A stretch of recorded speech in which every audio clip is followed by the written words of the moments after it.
Hi everyone, नमस्ते। पाए लागू आप सभी को, आप सभी का मेरे चैनल पे स्वागत है। Welcome to India's intent.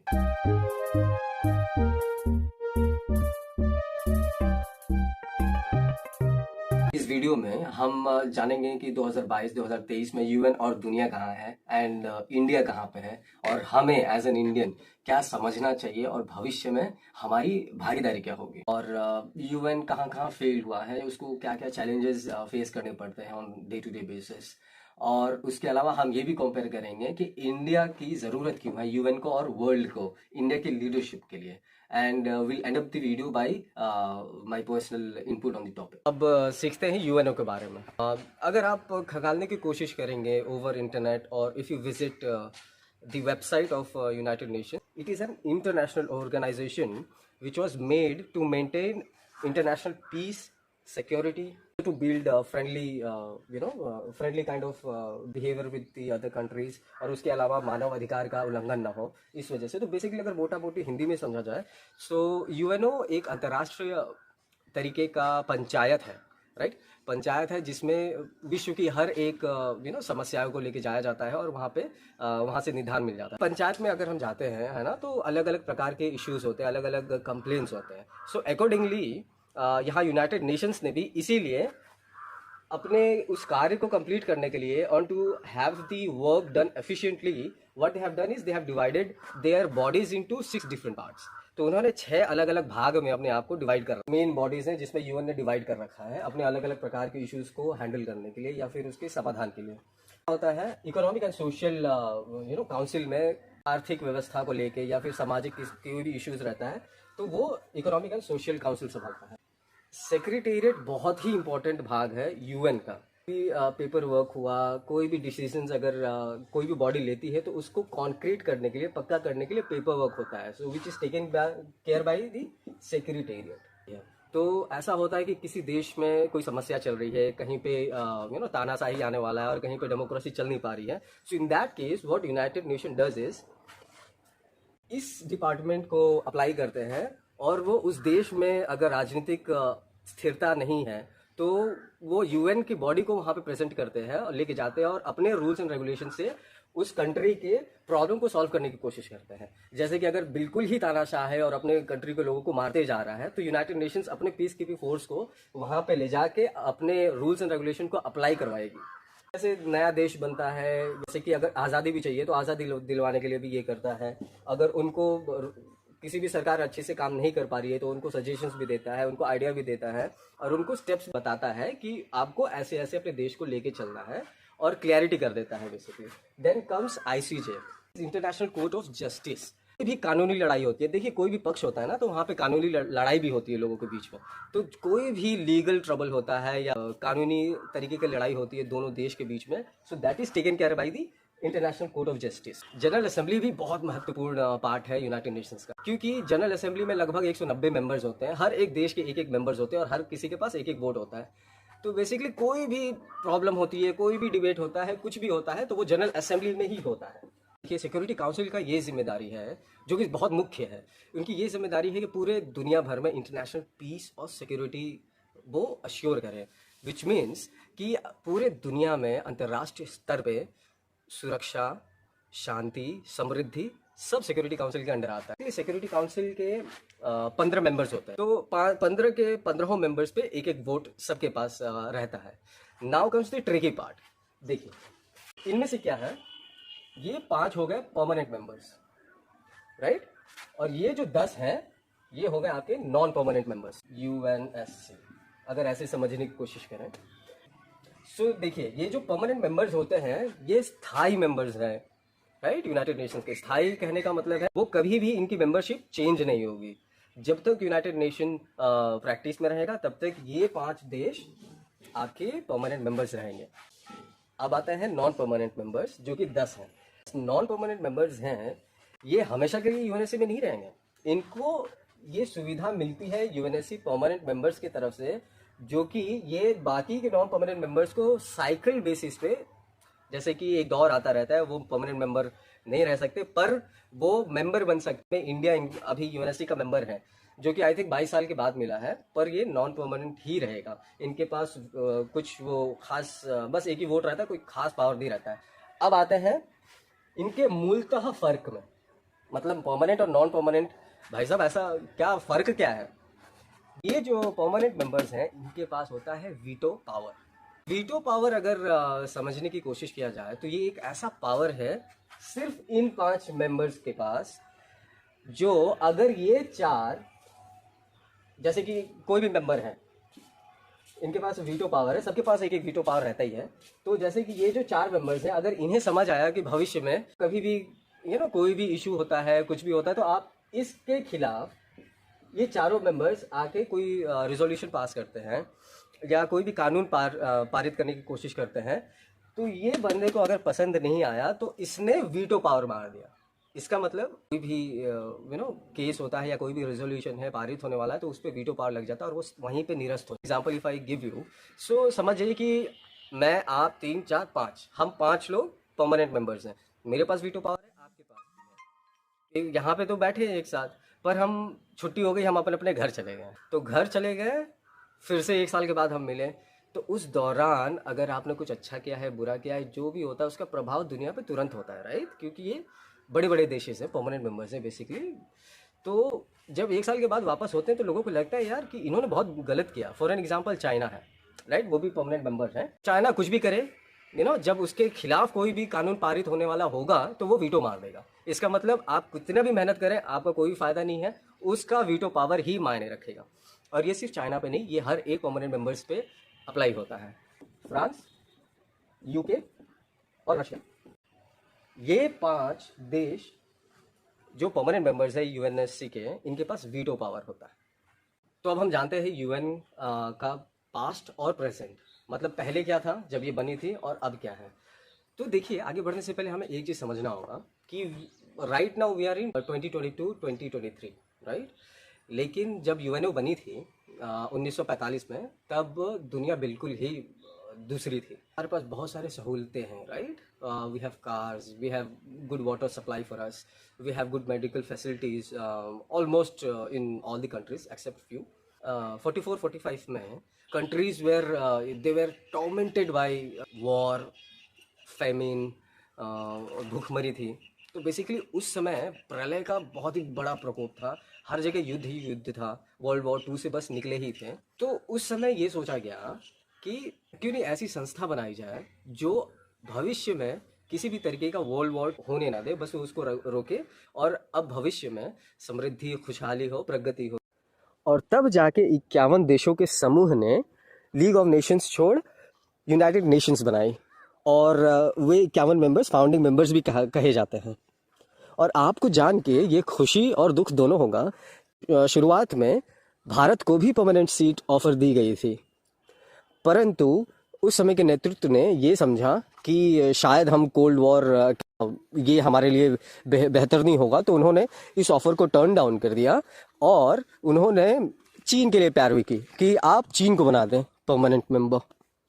और तब से इंडियन गवर्नमेंट परमानेंट सीट के लिए एप्लीकेशन भरे जाती है, जो आज तक कोई भी सुनवाई नहीं हुई है। हालांकि पिछले कुछ दशकों से, लगभग 2 दशकों से, यूएन के जनरल सेक्रेटरी और यूएन के परमानेंट मेंबर्स खुद ये कहते हैं और इस बारे में बात करते हैं कि अब यूएन में रिफॉर्म होने की ज़रूरत है।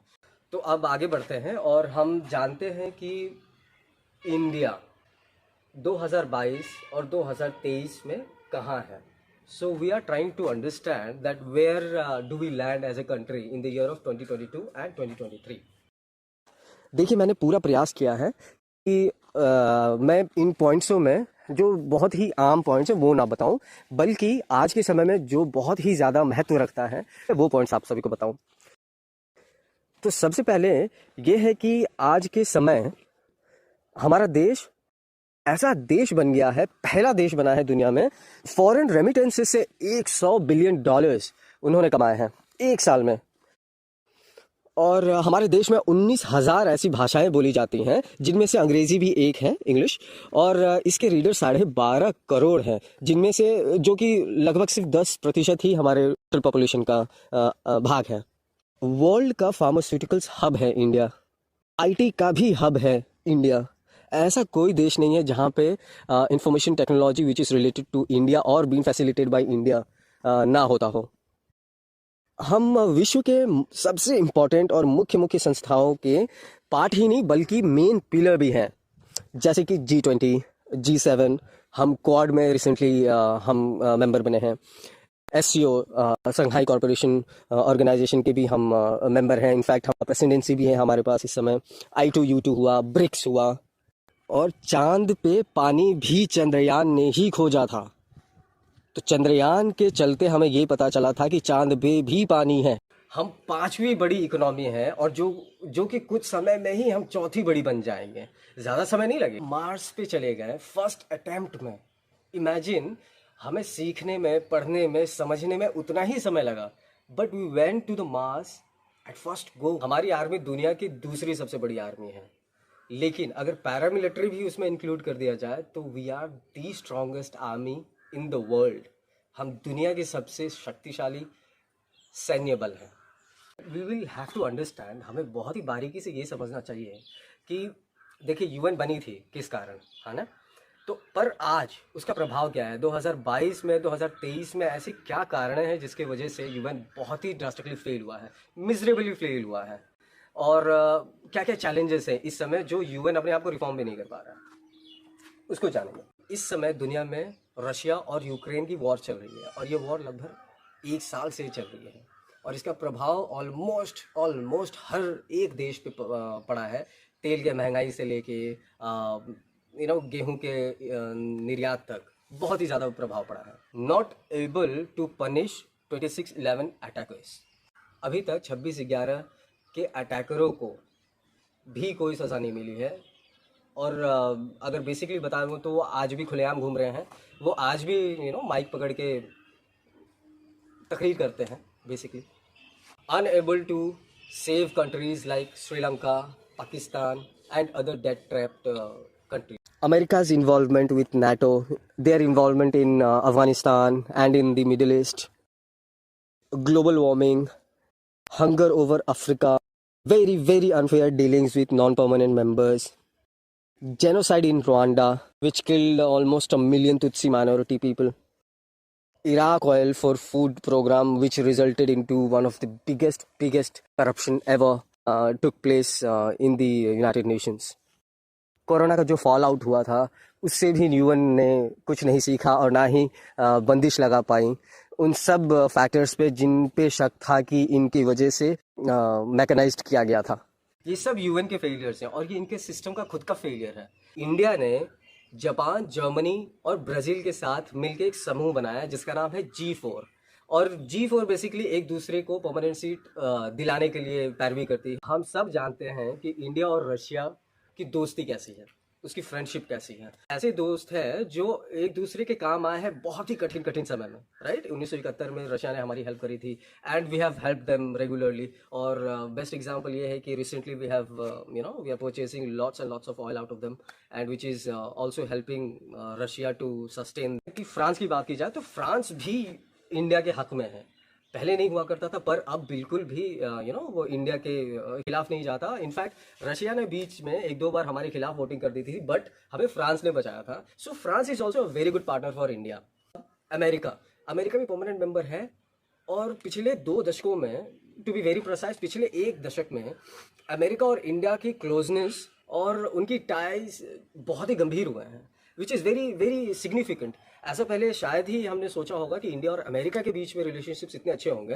रिलेशनशिप्स अच्छे ही नहीं हुए। In fact they are exercising on the border, China, Indo China border, वो युद्ध अभ्यास कर रहे हैं, which only solidifies their friendship. कुछ रिसोर्सेज से, कुछ खबरों से ये भी पता चला था कि चाइना भी इंडिया का परमानेंट सीट के लिए सपोर्ट करता है। उनको भी कोई आपत्ति नहीं है, बट दबे आवाज में उन्होंने ये भी बताया है कि आप कृपया G4 का सपोर्ट ना करें। G4 आगे समझते हैं क्यों। चाइना जापान को नहीं पसंद करता है ना, क्योंकि उनकी अभी भी रंजिश चलती रहती है। They had very bad relations in the past, they still have very bad relations right now, and it is very likely कि आगे भी उनकी रिलेशनशिप अच्छे नहीं होंगे। सो चाइना जापान के लिए इंडिया को कहता है कि आप G4 को प्रायोरिटी ना दें, इंडिविजुअली अगर आपको चाहिए तो हम आपका सपोर्ट कर सकते हैं। which also motivates me to tell you one more fact, और वो ये है कि आप ध्यान से सुनिएगा इसको। चाइना जापान को सपोर्ट नहीं करता पर इंडिया को कर रहा है। G4 में जर्मनी भी है, ब्राज़ील भी है और इंडिया भी है। इंडिया को कोई भी खिलाफत इंडिया के नहीं है इस समय, बट जापान को चाइना पसंद नहीं करता, जर्मनी को फ्रांस और यूके नहीं चाहते हैं वीटो पावर देना, और ब्राज़ील को अमेरिका नहीं चाहता है वीटो पावर देना। सो यू कैन अंडरस्टैंड कि अभी परमानेंट मेंबर्स के इक्वेशंस कैसे हैं इस समय इंडिया के साथ और G4 कंट्रीज़ के साथ। और इससे मैं आप लोगों को एक और बात बताता चलूँ, रिफॉर्म्स की बहुत ही जल्दी ज़रूरत है इंडिया में। क्यों? बिकॉज आप ध्यान से अगर सोचें तो परमानेंट मेंबर्स 5 है, जैसे मैंने आपको बताया। इन 3 बड़े देशों को अगर छोड़ दिया जाए, रशिया, चाइना और अमेरिका, 2 और परमानेंट मेंबर्स हैं, फ्रांस और यूके। आपको क्या लगता है फ्रांस और यूके आज के समय में भी डिजर्विंग मेंबर्स हैं यूएन में? What do you think about it? Please help me understand your answer in the comment box. Okay, तो लेट अस मूव फॉरवर्ड, और अब हम जानेंगे कि अब दुनिया को या फिर यूएन को इंडिया की ज़रूरत है क्यों? Why do they need India? तो सबसे पहली बात यह है कि भारत अब पुराना भारत नहीं रहा। जो 25-30 साल पुराना था वो भारत अब नहीं है। इनफैक्ट भारत पिछले 10 साल पुराना भारत भी नहीं है, बहुत बदल चुका है। So right now we are the country which is progressing and developing at the rate of 6.6 approximately. हम वो देश हैं जो पूरे दुनिया में सबसे तेज विकास कर रहे हैं। Is also lack of governance. Lack of governance basically देखिए, ये 5 मेंबर्स तो बैठ गए, है ना? इनको अपने वीटो पावर से मतलब है, अपने खिलाफ कुछ नहीं होना चाहिए। They are very happy, but they are lacking behind in one thing, and that is lack of governance. They do not have control over countries which is a pain in somebody's ass, right? ऐसे देश को उन्होंने नहीं control कर पाया है जो पूरी दुनिया के लिए सरदर्द बना है। So lack of governance. इसमें 2 चीज़ और बहुत इंपॉर्टेंट है। लैक ऑफ गवर्नेंस में टेररिज्म भी आता है। यूएन ने टेररिज्म पे कोई बांधा नहीं लगा पाई है, ना ही रोक पाया है।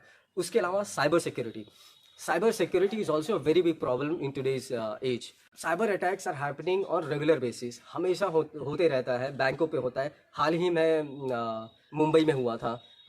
आखिरी और सबसे महत्वपूर्ण कारण वो ये है कि इन परमानेंट मेंबर्स ने अपने वीटो पावर का मिसयूज किया है। So the last point and the final point is misuse of veto power. For an example, America ने इजराइल को बचाने के लिए अगेंस्ट पैलेस्टीन बहुत सारे रेजोल्यूशंस उन्होंने वीटो किया है। लगभग I think it should be more than 35 veto that they have applied in the past for various reasons. और रशिया ने भी कम से कम 14 से 20 बार वीटो पावर करके रेजोल्यूशंस को और ऐसे इत्यादि कई सारी चीज़ों को अपने खिलाफ बंद कर दिया है। चाइना ने भी किया है, चाइना ने भी कई सारे वीटो पावर यूज़ किया है। मैं आपको ये भी बताता चलूँ, चाइना ने वीटो पावर सिर्फ अपने ही लिए नहीं किया, they have also utilize this veto power to safeguard a terrorist originated from Pakistan. China ने अपने वीटो पावर का इस्तेमाल करके साजिद मीर, हाफिज सईद, लखवी ऐसे यूएन डेजिग्नेटेड टेररिस्ट को बचाया है अपने वीटो पावर से। तो अब हम समझते हैं कि अगर इंडिया परमानेंट सीट पा जाता है तो हमें फ़ायदा कैसे कैसे होने वाले हैं। सबसे बड़ा फ़ायदा ये होगा कि इंडिया अपने इकोनॉमी को या फिर अपने पॉलिटिकल क्लॉट को विश्व में फैला सकता है। तो India as a country, as a nation, उसका स्टेक बहुत ऊपर हो जाएगा। तो इंडिया की वैल्यू जो है उसको भी सेफ गार्ड मिलेगा, और कोई सेक्रीफाइस या उसको त्याग नहीं पाएंगे भविष्य में चल के अगर हम परमानेंट सीट बन जाते हैं। तो सबसे बड़ा फ़ायदा हमें ये होगा कि we can act independently on terrorism. Terrorism एक ऐसा श्राप है इंडिया के लिए जो कई सालों से हो रहा है, and almost all the governments they have got habituated to dealing with such issues. लेकिन आज एक कॉमन सिटीजन मैं और आप जैसे लोगों को बहुत ही ज़्यादा प्रभावित कर रहा है। India can also provide leadership to those countries who are not recognizable, जिनकी वैल्यू अभी इंटरनेशनल स्टेज पे नहीं है। So India will become a voice for those countries जिनकी अभी तक सुनी नहीं जाती है। फॉर एन एग्जाम्पल, आप ग्लोबल साउथ के देखिए। Global south it is like this. अगर ये वर्ल्ड है, मैप है, so this is east, west, north, south, right? तो ये इक्वेटर आ गया। So a country which is below the equator और comes under the southern hemisphere, that will be global south. Generally आजकल ग्लोबल साउथ टर्म में ही उनको हम कहते हैं। इंडिया ग्लोबल साउथ का लीडर बनेगा, क्योंकि अभी तक कोई भी ग्लोबल साउथ का रिप्रेजेंटेटिव नहीं है वर्ल्ड स्टेज पे। यूएन तो छोड़िए, किसी भी बड़े बड़े एसोसिएशन पे उनकी रिप्रेजेंटेशन नहीं है। और जिस दिन परमानेंट सीट मिल गई उस दिन हमारे वैल्यूज कॉन्क्रीट हो जाएंगे, एकदम कॉन्क्रीट हो जाएंगे। हमें हमें अ काइंड ऑफ दुनिया में एक्सेप्टेंस मिल जाएगी हर किसी से, है ना। जैसे कि फॉर एन एग्जांपल, अमेरिका में आप जीन्स पहन रहे हैं तो all over the world you know denim jeans will be a sort of trend.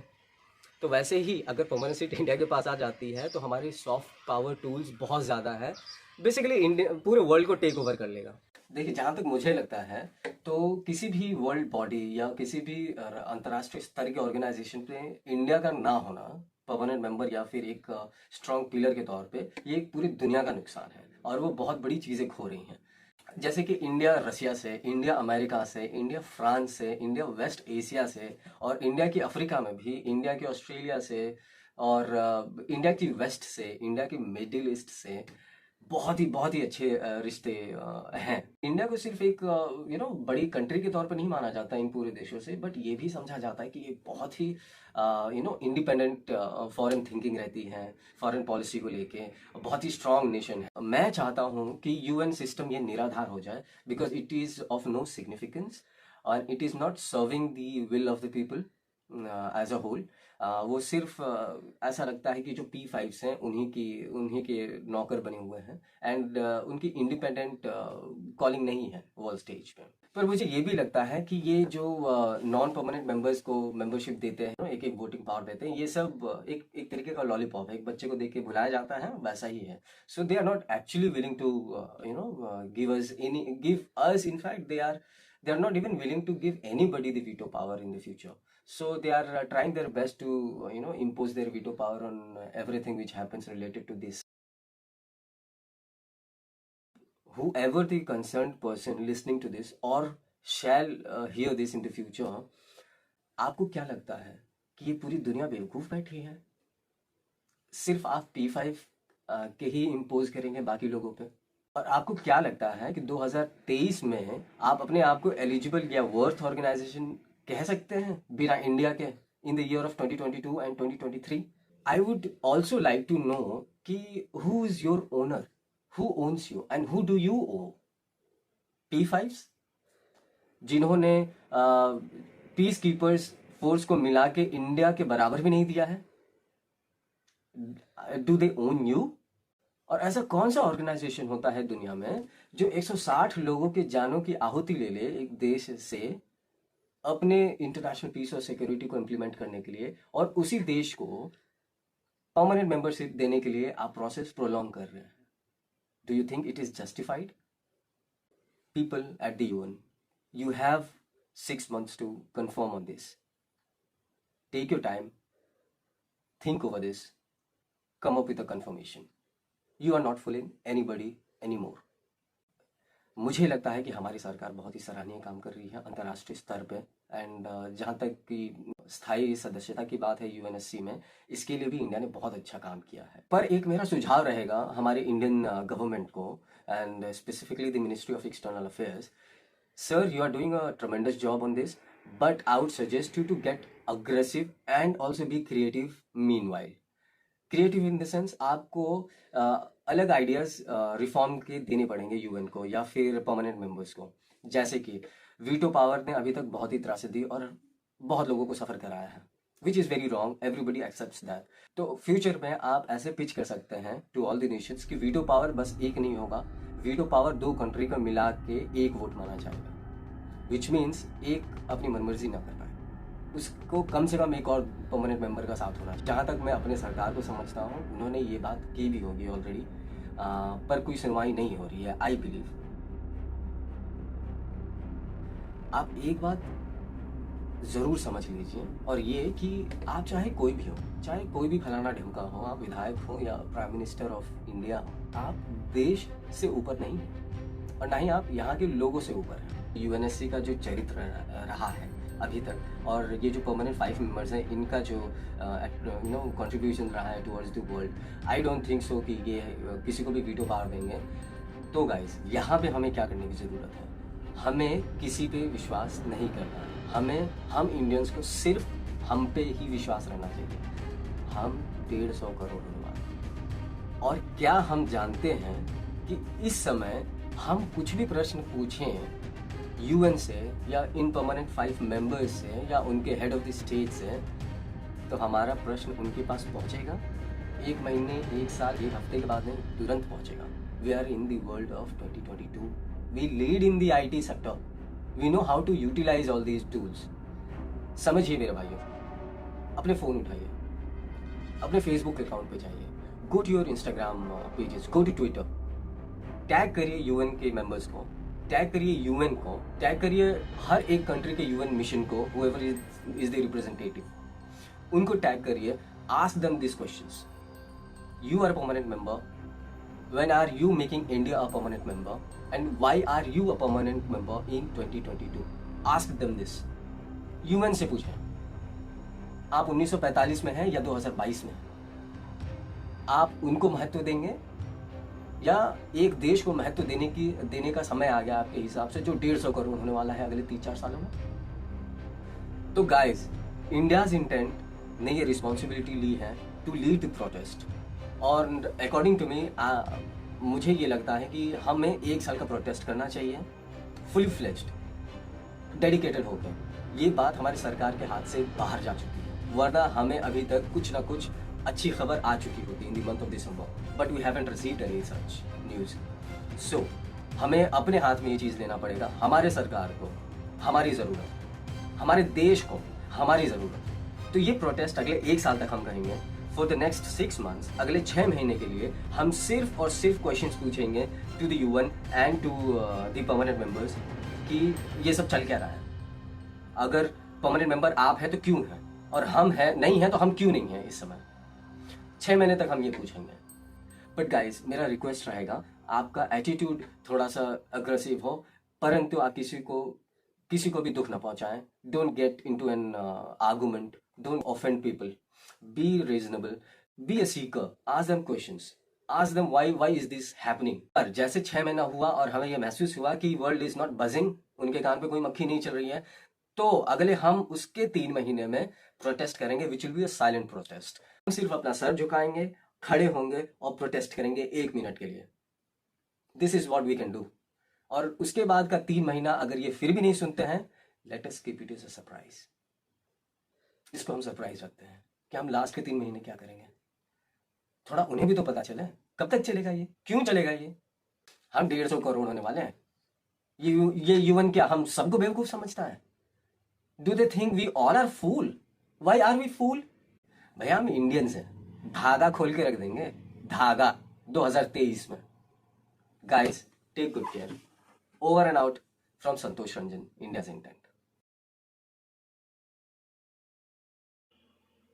When there is righteousness in the heart, when there is righteousness in the heart, there is beauty in the character. When there is beauty in the character, there is harmony in the home. When there is harmony in the home, there is order in the nation. When there is order in the nation, there is peace in the world.